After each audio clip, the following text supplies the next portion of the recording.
Hello friends Odia Android को आपण मानक स्वागत करुच्ची। फ्रेंड्स आपणकर लैपटॉप रे जदि कौन सी प्रकार माउस क्रसर जदि देखा जाऊ नहीं तेबे ताहाकु केउ भली भाबरे आपण ऑन करि पारिबे। आपण माने देखि पारुछंती स्क्रीन रे माउस क्रसर जमारू देखा जाऊ नहीं। चलंतु फ्रेंड मु आपणकु करिकि देखै देउछि जो केउ भली भाबरे आपणकर माउस क्रसर को बाहर करेंगे। सर्वप्रथमे आपण विंडो बटन टाक प्रेस करेंगे। जो लैपटॉप रो जो बटन अच्छी यह प्रेस कलापर आपड़ देखिपे यही भाव में आपन को ऑप्शन आसीबो।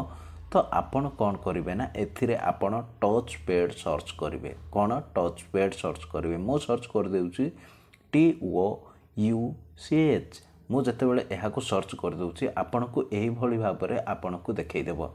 ठीक अच्छे यही भाव में आपन को जितेबाला देखब टच पैड को तो आपण लैपटॉप रो बटन टैप बटन को आपण प्रेस करेंगे। ठीक अच्छे मु टैप बटन को जितेबाला मु प्रेस कर दूसरी देखु यही भाव में गोटे गोटे आपण को सिलेक्शन होके आसब। तो आपण टच पैड को जिबे।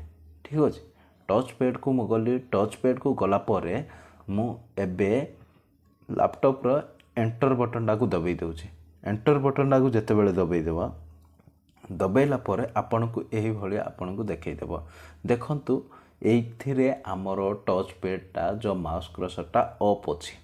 तो यह को आमे ऑन करवा। ऑन करने पाई पुणी सही टैप बटन को आमे प्रेस करने को पड़ो। यह को प्रेस कलापर आमे सही टच पैड जो ऑफ अच्छी से को आमे सिलेक्शन करने को पड़ो।